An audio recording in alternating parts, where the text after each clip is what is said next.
What is up, people? Yeah. Okay, number one, developing a home, an emotional home of security. Number two, what is the Old Testament good for? Number three, how to be lifted up. Number four, what does the Russell Brand situation teach us? And then number five, weekly prayer project, wait expectantly.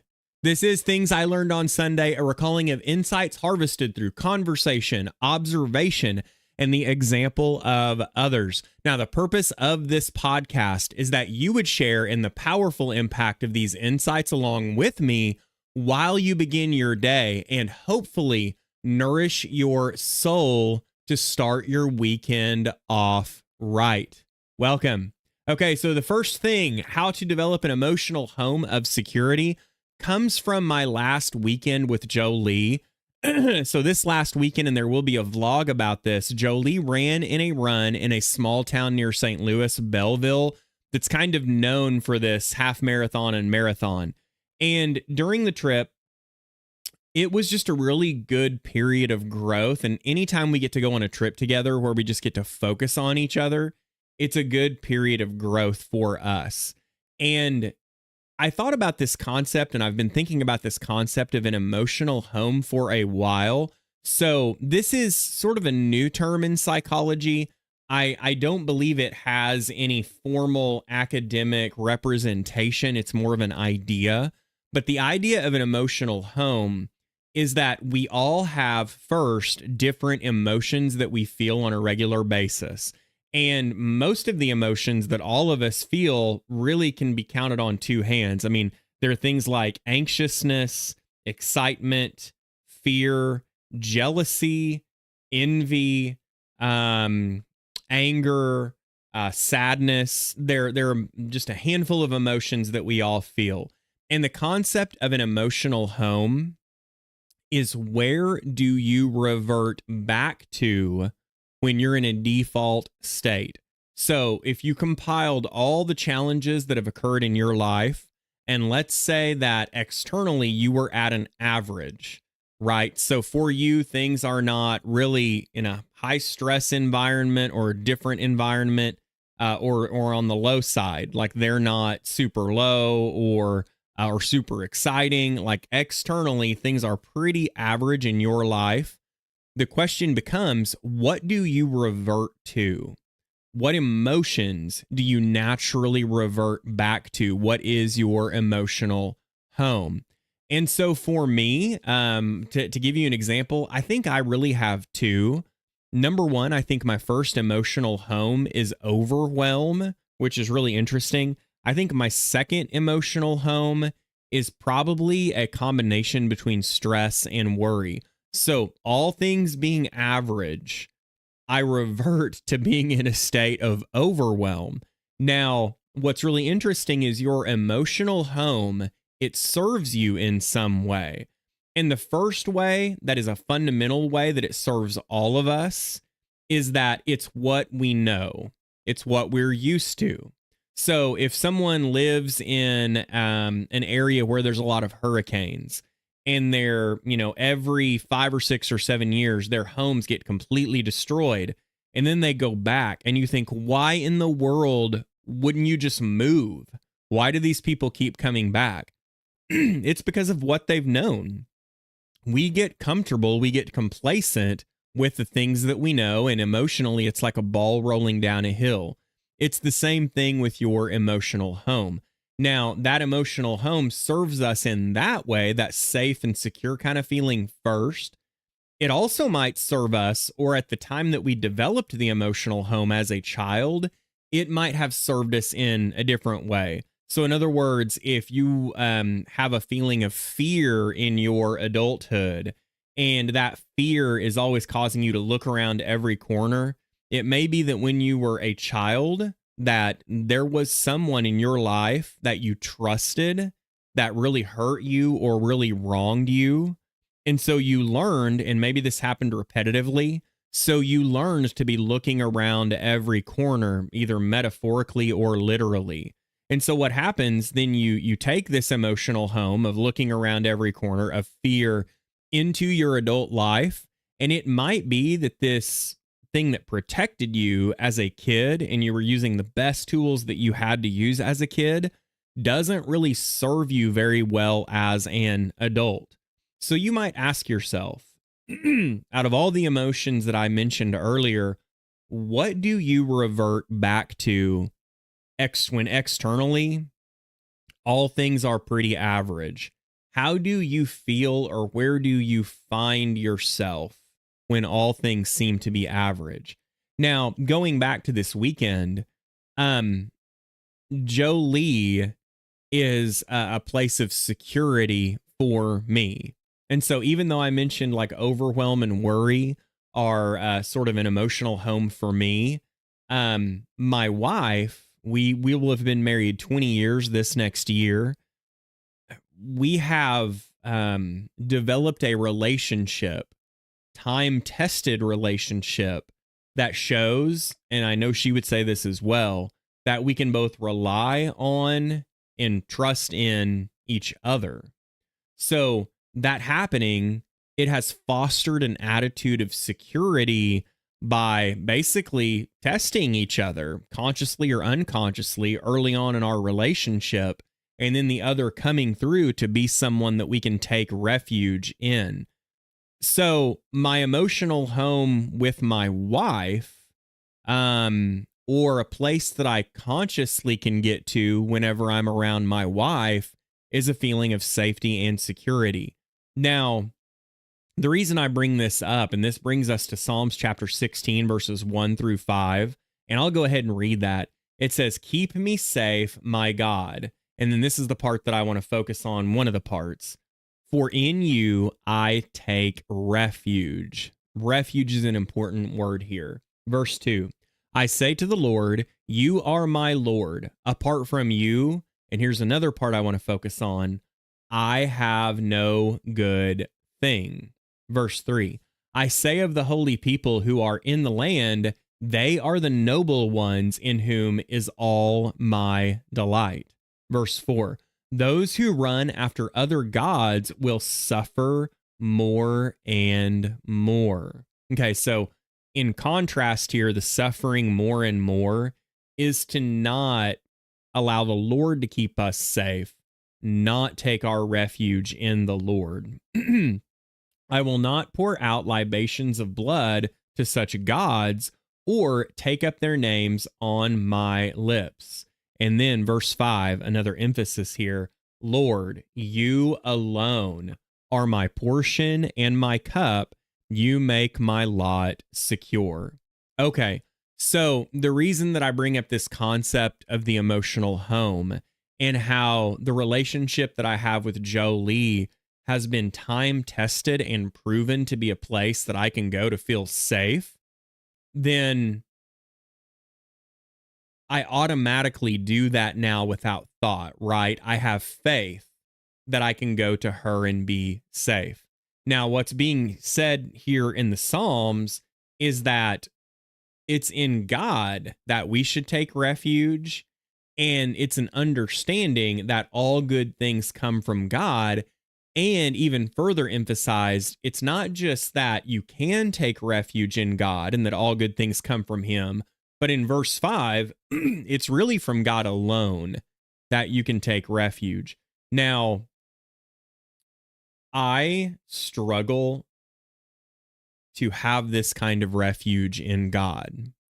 And so, one way that I can understand this type of refuge is through my relationship with my wife. And so it's through that relationship that I understand that a person can change your emotional home, can have that kind of effect. But here is the challenge with that. And I don't even like saying this. I say it for the purpose of the discussion. Something could happen to my wife. My wife will not always be there, or I will not always be there for her. And unless we were to die at the same time, right? We are also very failed and flawed people. So I'll speak for myself. There are times whenever I've had a really bad day or a really bad week or a bad month, and I am not the best at being there for my wife. And I always want to get better at that. And she is better at that than I am with her. But the point is, as humans, we're weak. And so we can understand through our relationships how other people can put us in a positive emotional home. I think unless you've spent time, the kind of time with God that you spend with others, it's a little harder to see God completely changing your emotional home to where you're only in a positive place. And in this instance, a safe and secure place. Whether the external circumstances are average or whether you're going through a storm of life, right? It's a very difficult time to understand that it's through God that we receive this security and that we can take refuge in Him, as this scripture says. So the point that I really want to make here for myself is that I can see that the more time that I spend with someone and that person doesn't let me down, the more confident I am in immediately going to them as my emotional home. And I think this is the point for all of us in relationship with God. The more time that we spend with God, the more time we spend in the security of God, in His presence, the more we will begin to take refuge in Him, because we can see Him as Christians working in us. And so it becomes time tested, like I mentioned earlier with Joe Lee. So the more time you spend in the security of God, in His presence, the more you will take refuge in Him when the need arises, developing an emotional home of security. So not only do we take refuge in Him all the time, but whenever the challenging times come, we're more compelled to take refuge in Him. And when we do that during the difficult times, that's when it's really tested. Then we develop that emotional home, that default home of security in Him. So going back to how to develop an emotional home of security, the more time you spend in the security of God's presence, the more you will take refuge in Him when the need arises, developing an emotional home of security. And this brings me to C4C class on Sunday morning. What is the Old Testament good for? And I went quite a while not really knowing what the answer to this question was, except for the fact that the entire Bible is divinely inspired. Galatians chapter 2, verses 19 through 21 says, "For through the law I died to the law, that I might live for God. I've been crucified with Christ, and I no longer live, but Christ lives in me. The life I now live in the body, I live by the faith in the Son of God, who loved me and gave Himself for me. I do not set aside the grace of God," and then I want to emphasize this part right here, "for if righteousness could be gained through the law, Christ died for nothing." Okay, so this verse, first in verse 19, it says, "I died to the law." And we understand in the New Testament, many times when the words the law are used, we're talking about the Old Testament or the law that they had been living by. Then in verse 21, if righteousness could be gained through the law, Christ died for nothing. So we're definitely getting this idea that we're no longer under the old law. The question then becomes, what is the Old Testament good for? If we no longer live by the old law, and if righteousness can't be gained through the law, it's gained through Christ, who came and brought along the new law or the New Testament. So there's lots of reasons that we should study the Old Testament, and there are a lot of things the Old Testament is good for. I really just want to give you three that really resonate with me. So number one, the Old Testament reveals absolute truths for life that are further unpacked in the New Testament. So we learn about absolute truths in the New Testament, but if we really want to understand those further, we go back to the Old Testament. And in many cases with these truths, it helps us to better understand not only why they are truths, but it also helps us to better articulate the nuances and understanding of what those truths absolutely are, right? Rather than just saying, you shall not steal. Between the Old Testament and New Testament, it helps us to understand what's behind the psychology of stealing and what the inner game is, what's really going on inside of us when we consider theft, among many, many other sins. These are absolute truths. And between the Old and New Testament, we really unpack what the absolute truths are, along with sins, by the way. It's the same idea. Number two, the Old Testament sets the historical scene out of which Christianity emerges. And this really gives us a contrast between God's law and his relationship with his people in the Old Testament and God's new law and his relationship with people in the New Testament through Jesus Christ.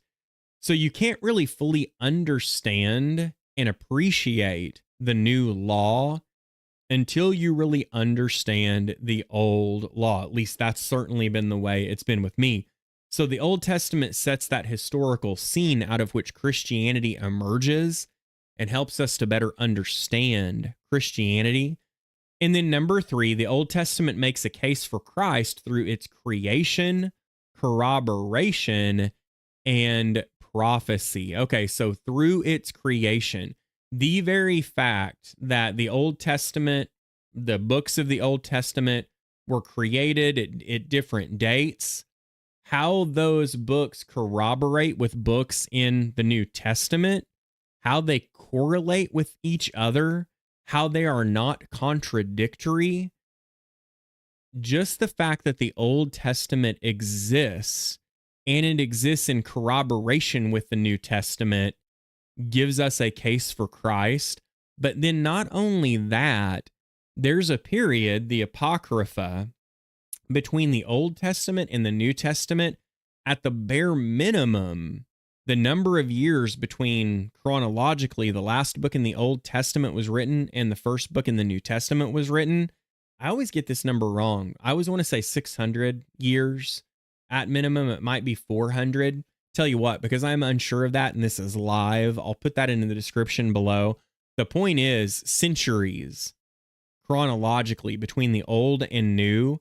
And yet there are so many prophecies. I did a study of over 100 of them, things that the Old Testament prophesies that are going to happen in the future at a bare minimum of centuries that occur from the Old Testament to New Testament. So between creation, corroboration, and prophecy, the Old Testament makes an amazing case for Christ. So those are three of the reasons that I read the Old Testament and three reasons that the Old Testament has great benefit. And this brings us to Wednesday C4C class. Okay, so Wednesday in C4C class, I talked about our lake trip that we had just recently, and I got the opportunity to go wakeboarding. I was not a lake kid. I didn't grow up on the lake. Skiing, kneeboarding, wakeboarding, tubing. This was all fairly new to me older in life. And I wanted to learn how to wakeboard because I've skateboarded my whole life. I've boosted boarded. I have a one wheel. So I wanted to learn how to do this. And so Doug, the elder over the college ministry, found us a wakeboard because he knew that's something I wanted to do. And I was so thankful that he did that. I didn't know where to get one or to rent one. So he finds one. And I'm out there in the water, and I've got this thing, you attach them to your feet, and you're in this baby pose in the water, and you're holding onto the handles of the rope way above your head so that the rope is not hitting the wakeboard itself, because you're in this baby pose and the board is up out of the water. If you're not used to that, you want to talk about the weirdest, most uncomfortable position. And then when the boat takes off, you're still in this baby pose. You're trying to hold the rope up so it's not pushing down on the board, and you're just letting the water roll over the board. So the idea behind wakeboarding and getting up on a wakeboard, it really just means that you need to be prepared to be lifted up by the boat, by the force of the boat, by the rope. So you just need to be in position to be lifted up. Easier said than done, but that's the idea. Now, that being said, I want to read something to you, and I want you to keep that in mind. It's 1 Peter chapter 5, verses 5 through 8. In the same way, you who are younger, submit yourselves to your elders. All of you, clothe yourself with humility towards one another. So humility, this is not the last time that humility is mentioned here. Humility towards one another, because God opposes the proud, but shows favor to the humble. Humble yourselves, therefore, under God's mighty hand. And here's a part I want to emphasize, that he may lift you up in due time. Cast all your anxiety on him because he cares for you. Be alert and of sober mind. Your enemy, the devil, prowls around like a roaring lion looking for someone to devour. Okay, so there's no way that I could have gotten up on this wakeboard and been up on top of the water if not for the boat lifting me up. It would be, the physics of it would not work. It would have been impossible. In fact, the only thing that I can do is be prepared so that when the boat takes off, and that is key, right? I have to wait for the right timing for the boat to take off for it to lift me up. So the headline here is how to be lifted up. Not only do we have to wait on God's timing, we have to prepare ourselves for God's timing to be lifted up. But then that poses the question, okay, I get that in theory. How am I supposed to wait to be lifted up? Humility is what's talked about here. Okay, give me some application for the word humility. Well, what this is saying is those who are younger. So this book, 1 Peter, is being addressed to persecuted Christians. So we could even go more focused here in 1 Peter 5 and say this is being addressed to younger persecuted Christians. So younger persecuted Christians across Asia Minor, they need to be humble, but more specifically, they need to be humble by submitting themselves to their elders. Now, how I would apply this is when an elder speaks, when you need corrected, when maybe you could do something better, or you're just needing to be taught, have the humility to listen. And it is through that process, because God opposes the proud. So listening to your elders will help to humble you and at the same time teach you. It is through that process that you become prepared for God to lift you up, that he may lift you up in due time. So I've talked a little bit about mentors. I think in the last podcast, I talked a little bit about the mentors in my life. So from a young age, I sought male mentorship. And a lot of that had to do because I think the male figures in my life, while incredibly good men, were very busy and were trying to earn a living for our family. And so whenever you're very passionate about doing that, you come home at the end of the day, you don't have a lot of energy left. And so I think I was always kind of looking to receive that masculine male energy from anywhere. And so as I got older, as I got like into my teens and really into my 20s very consciously, I grabbed a hold of this idea of wanting strong mentors in my life. And at that time, just like today, what that meant was strong, Christ-like men. I can't really think of a single thing that has served me any better in this life and has caused me to leapfrog in growth over where I just feel so certain I would be right now if it wasn't for those male mentors in my life. And so if I look at this scripture, and I pray this is what has happened in my life, being humble to listen to those male mentors has been like being in that baby pose and holding the rope up. And the more that I listen to mentors and I humble myself in humility to those Christ-like, that's the key, right? Christ-like, because it being Christ-like is like what's said in what we just read, the part I didn't focus on. It says, let's see here, that you will humble himself under God's mighty hand. So this is all under the umbrella that the men that you are being humble to have humility to God.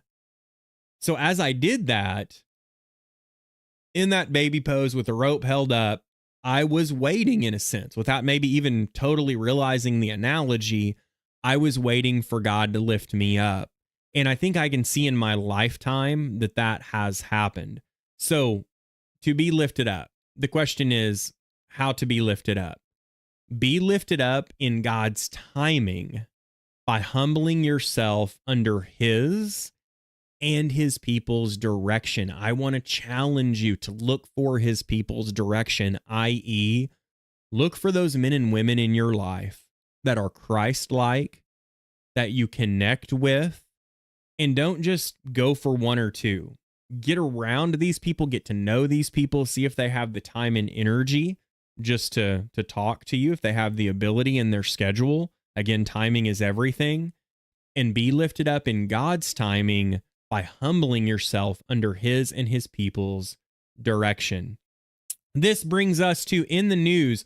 What does the Russell Brand situation teach us? Okay, so I don't know a lot about the facts of this, but I'll tell you what I know. And if I get anything incorrect, please fact check me in the comments below.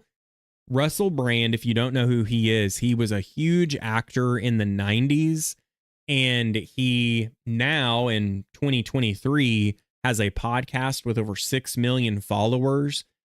The topic of his content is conspiracy, self-improvement, talking about political issues, sort of all inside that kind of genre.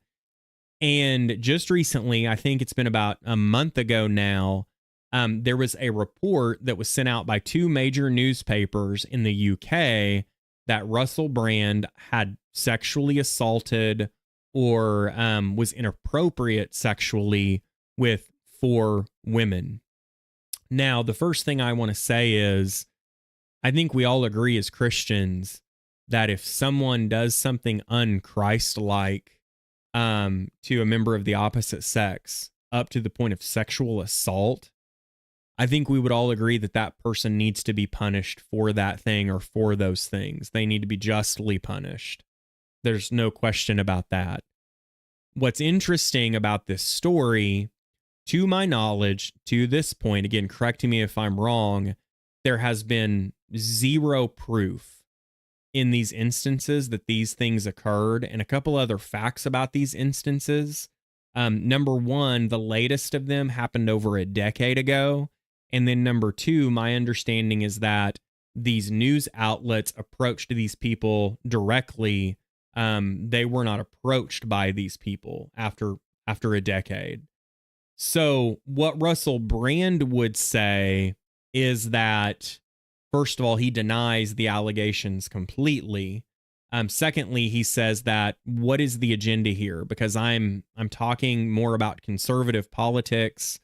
I am saying things that the government doesn't want me to say. And then along with that, Parliament sent a letter to YouTube and other content creators to shut Russell Brand down. Now, let's keep in mind that at this point, these are allegations. Again, to this date, to my understanding, no proof, only what people have said.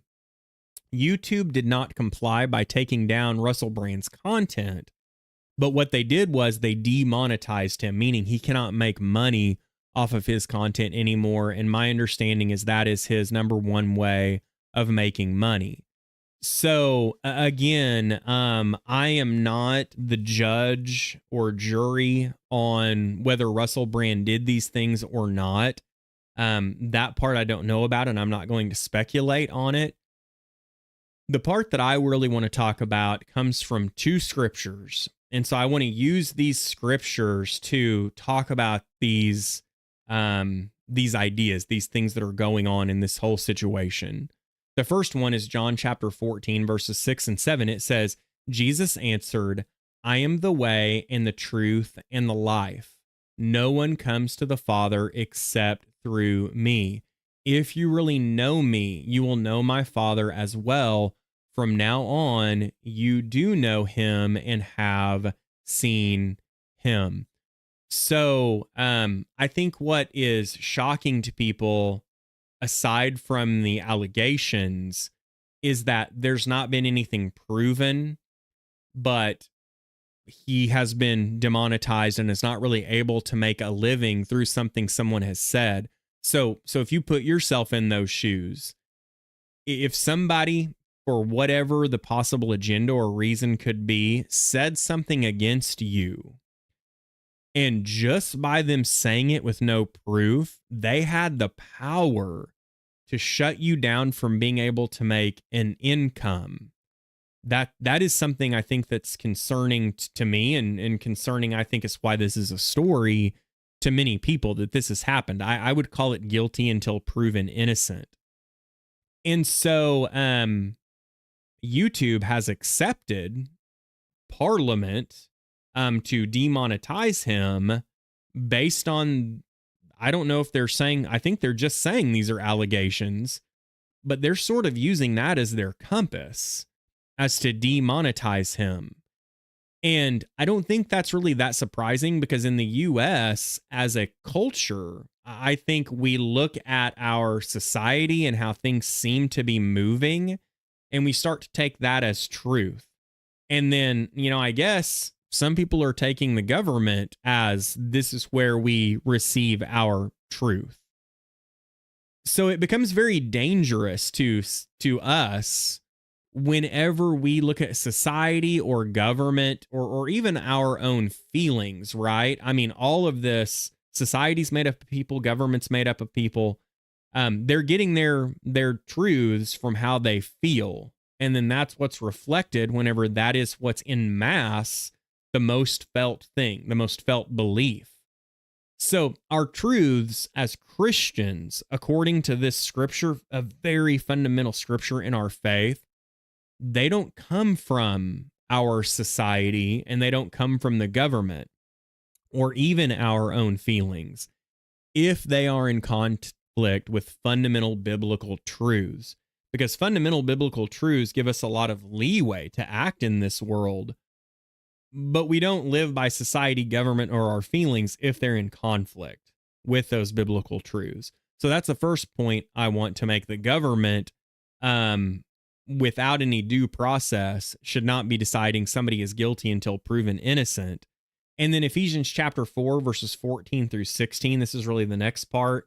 Then we will no longer be infants, tossed back and forth by the waves and blown here and there by every wind of teaching, and by the cunning and craftiness of people in their deceitful schemes. So this next part is the part I really want to focus on.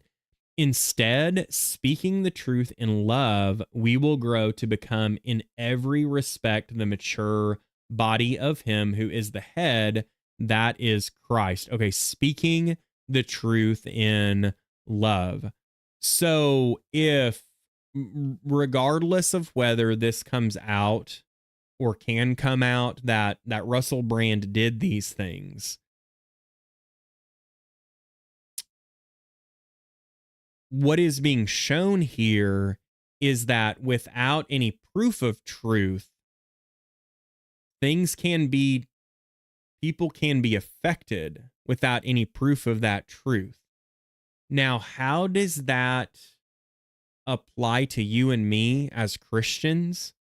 I just got through saying, we just got through looking at scripture that said where actual truth in this world comes from, whether society knows it or not, whether culture knows it or not, whether government knows it or not, that doesn't make it any less true. We know where truth comes from. How this applies to us is we are the front line of preparing and presenting truth to the rest of the world.